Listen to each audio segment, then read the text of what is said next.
Alrighty, hello and welcome. This here is going to be the reaction to July's new Heroes banner. And the banner is actually coming out in like 3 minutes when I've started recording this.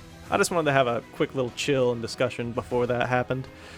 I have a wish list here for Engage, but I also made one for Thracia because I think those are the two most likely banners that we're going to get. For the banner itself, we're almost certainly getting that, what's her name, Aether? Something like that? That blue horse girl with the Arcane Beast horse. Cavalry, I mean. She's probably going to be there. But before we begin, let's just take a look at the Hall of Forms. I don't really go hard in Hall of Forms, mainly because I don't plan to ever, like, spend it. I don't spend them too often. And also, I'm free to play, so what I get is limited. So I just focus on going through it just to win. Micaiah was definitely the carry for me, so... But I feel like for most people, the carry was going to be Ike. Because I know he's a pretty popular... He's a popular character. Combine that with he's decent. Like, he aged pretty well. Like, compared to... Especially compared to everyone else on his banner. But he's somewhat popular. And his Refine is probably going to be out, like, within a year. Definitely within a year. I think it's supposed to be, like February or March. Early next year is the point. So... He was just here to BS everyone up with speed up everyone's specials with Peshkats, and then nice all that wasn't used. Although I did use a forma on him when it initially came around, and it aged poorly because I got him Heavy Blade 4 and Fatal Smoke. The only reason I got him Fatal Smoke is because the game refused to give me anything else. Also, I did not expect such an abrupt music change. I hope y'all hear the music because that was not the easiest thing to get set up. Also, this is my first time using like a proper mic, so if you hear weird sounds, I apologize. This is the test run for using it. Either way, we got less than a minute left to go before the trailer comes out. I'm really excited. I really don't know what to expect. Because if this isn't Thracia, Thracia hasn't had content in so long. Like, the last Thracia banner was last March. If you can't tell, Thracia's my favorite game. But I got both Engaged and Thracia just here, a wish list. Not necessarily predictions, but just people I want on each color and what I'd expect them to be. Anyway, I'm just gonna wait. Gonna be silence. I'll cut out the silence as I wait. If this is a Faye channel, this is gonna be hella awkward because I just planned for a fucking new Heroes. Okay, so the trailer should be out now. And Aether is probably gonna be like the thumbnail girl, so I don't have to worry about like not seeing something I'm not supposed to. That looked like Alchrist. Okay, damn. No Thracia content. No Thracia content, but hey. So I did accidentally spoil myself. So does that mean we're getting another rearmed bow? I really hope not. Yeah, that's Engage music. Alright, so who are we getting here? Diamant. Please tell me we're getting male Illyr. If you're trying to gauge me for weakness, try harder. Alright. He doesn't seem too fast. Oh, we get 2 pages. Let's go! And also, Fair Fight was his personal skill, so that's interesting that he didn't get as a... Alright.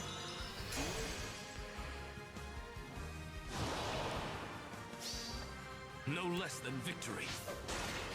Okay, okay, who's next? Citrine! Also, that looks green. I was fully expecting her to be blue, but she could still be a blue unit. No, she's green! That's weird. Usually, Thunder Mages are made blue. Also, I shouldn't have talked over her, but oh well. Special Spiral 4 and Oath 4. Okay. Allow me to dazzle you.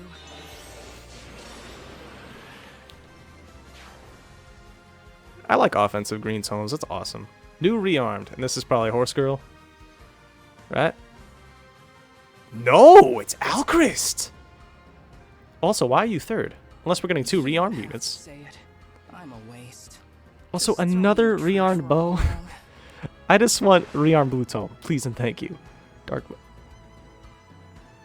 What are these skills? I'll read through them in like a post. This is just going to be the initial reaction. Yeah, this is Horse Girl, isn't it? Yeah. So we're getting 2 rearmed units on 1 banner. Everything is strange, like a half-remembered dream. Also, this is totally Freya, right? Freya. Yeah.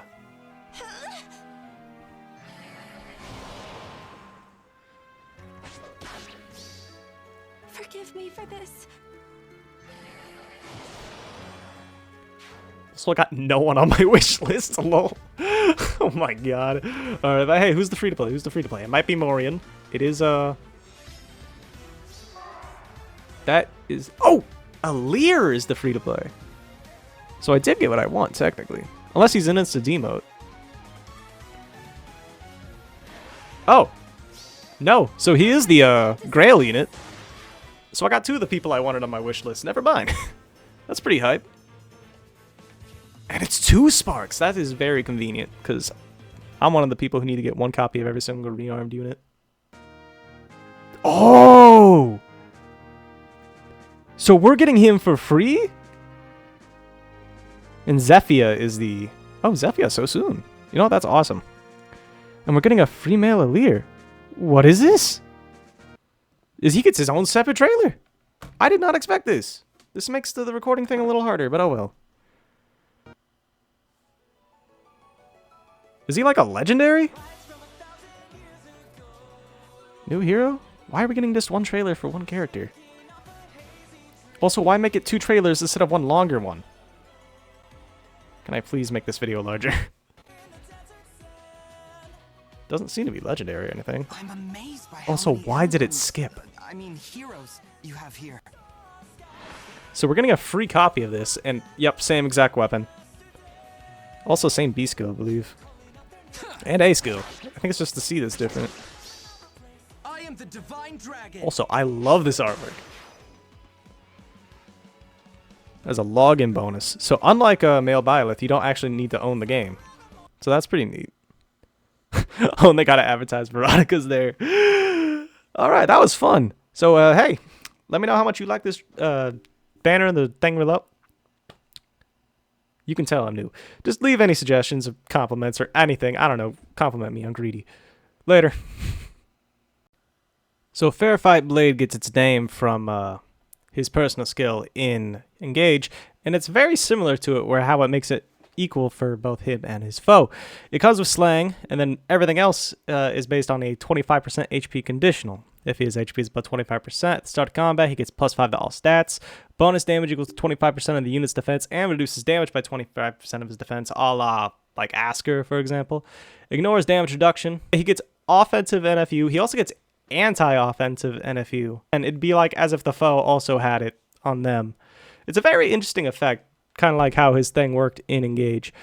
Now, also, in order to get a double, normally you need at least 5 speed, but his weapon's increasing it to 20 speed. I put a typo in there. I'll fix that in a second. So in order to get a double with Diamant or against Diamant, you need to have 25 speed higher, which is a pretty big threshold. So speed stacking on him might be worth it just to guarantee that he can't get doubled.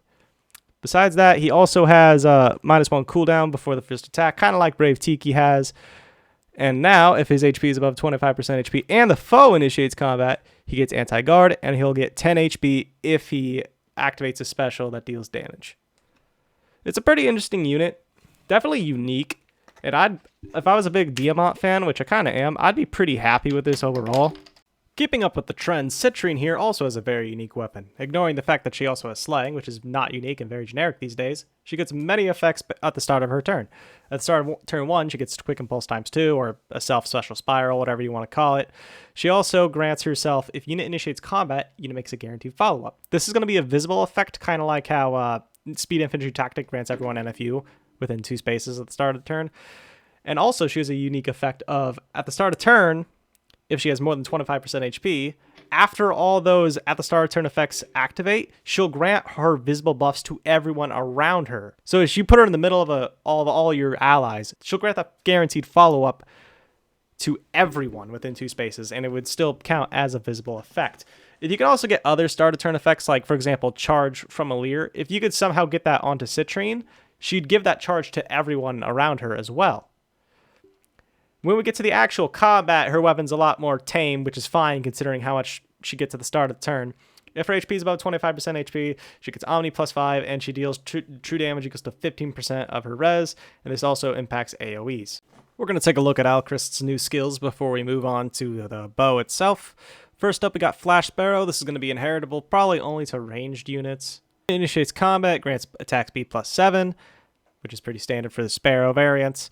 But also something interesting, if unit speed is greater than foe speed -5, meaning you can be 5 speed faster than you and it'll still activate, grants cooldown charge +1 per attack during combat. Now that is going to be a very good skill. This is basically like a power creep version of like Heavy Blade. Like it's a speed-based version of Heavy Blade, except it's even easier to activate, except you can have 5 less speed and it'll still proc. It seems like a pretty decent A skill for any unit that has Desperation or Brave effect. Next up, we got his personal skill, Get Behind Me. This will not be inheritable. This will be exclusive to Alchrist. If unit initiates combat or is within 2 spaces of an ally, inflict speed defense -5 on foe. Inflict penalty equals to 30% of the foe's defense at the start of combat, and has anti-guard. So that middle effect is the one in particular that's really powerful.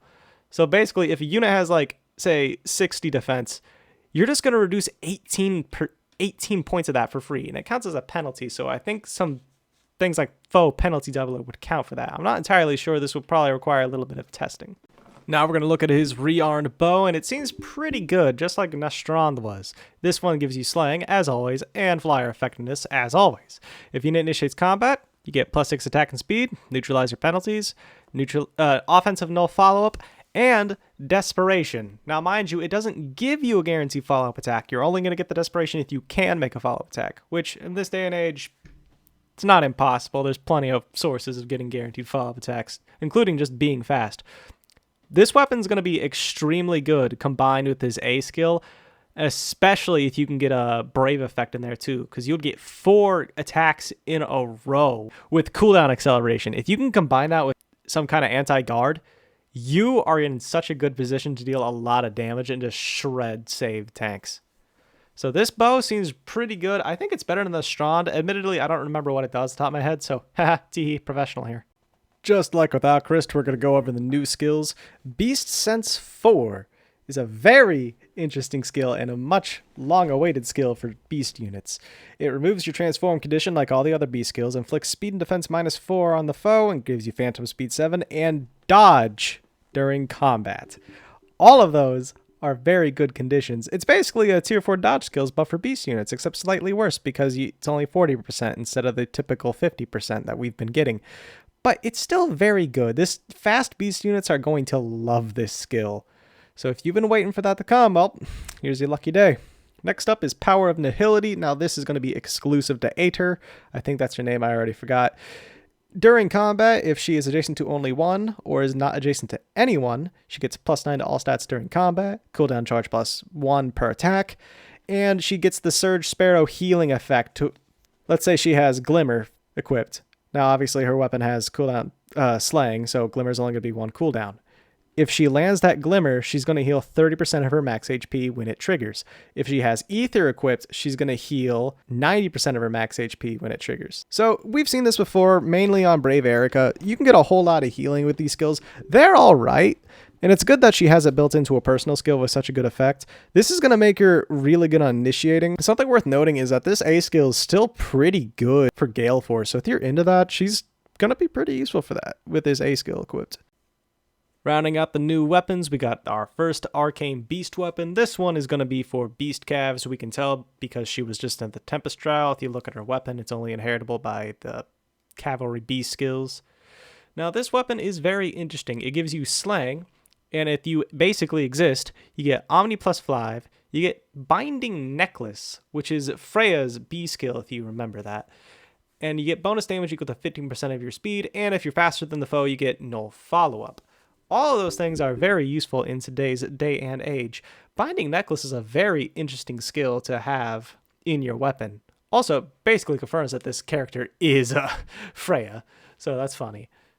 If you don't remember, Binding Necklace basically steals the foe's buffs and gives it to yourself. For example, if the foe has +6 to all stats during combat, you'll inflict -6 to all stats on the foe and grant yourself +6 to all your stats. It's a pretty decent effect. Now, something very interesting is that we get different benefits for transforming with this weapon. You still get the standard +2 attack. Oh, and it also still has the regular transform condition. But it basically has a form of attack defense clash built into the weapon. And if you don't remember, attack defense clash gives you increased stats depending on how far you move. Unlike clash, it does not neutralize any of the foe's stats, and it also decreases the foe's stats instead of raising your own. Now, to be specific here, it reduces attack and defense of the foe minus X. X is going to be equal to the amount of spaces moved by either you or the foe, and you'll get an additional 3 on top of that. If no one moves any spaces, you get attack defense minus 3. If you move the maximum of 6 spaces, which can pretty much only be achieved with something like Warp or a Pathfinder, you'll get minus 9 on the foe. Now, if X is going to be equal to 5, which requires either of the units to move a total of 2 spaces, you're going to get 30% damage reduction on the foe's first attack. This weapon is extremely interesting and was already good based on the top half of the weapon, but with a different transform benefit, that makes me really excited to see what the other beast units are going to get, because some of them don't have the greatest weapons. Also, it allows units like Caden, for example, instead of being a supportive unit, you can make him an offensive unit if that's what you would prefer. It basically just gives you more options of how you want to play with your beast units, which bodes well for the future of them. It's also really surprising that we're getting arcane beast units to begin with. So either way, this weapon's pretty good. It might be very interesting to give this to Freya and Summer Freya. You'd have to take off their beast skills, but it's already built into the weapon itself. But I'd actually hold off on that on specifically Mythic Freya, because she is getting her remix in the near future.